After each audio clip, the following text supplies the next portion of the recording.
Alors, une petite question avant de partir. Lucie, encore une fois. Lucie, je t'ai répondu à pas mal de questions ce soir. Est-ce qu'en début de cétose et de jeûne 16-8, on peut aller courir le matin, repas, midi et soir? Alors, un jeûne sans problème. Tu verras, ça te fera peut-être un petit peu bizarre au début si tu n'as pas l'habitude de le faire, mais tu peux le faire. Pas besoin d'en faire trop non plus, mais ça passe sans souci. De préférence, tu peux le faire en fin de jeûne, c'est le top, mais bon, tu le fais quand tu peux, c'est ce qu'il faut, enfin, c'est le principal.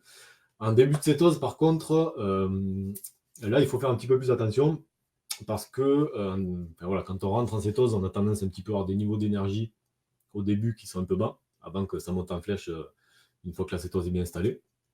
Et là, concrètement, tu peux aller faire un petit peu de sport, il n'y a pas de problème. Mais le truc, c'est de penser à baisser l'intensité parce que franchement, je te le dis, tu vas te sentir un petit peu mal si tu commences à envoyer et que on va dire, que tu gardes l'intensité que tu as l'habitude d'avoir depuis que tu fais du sport, quoi.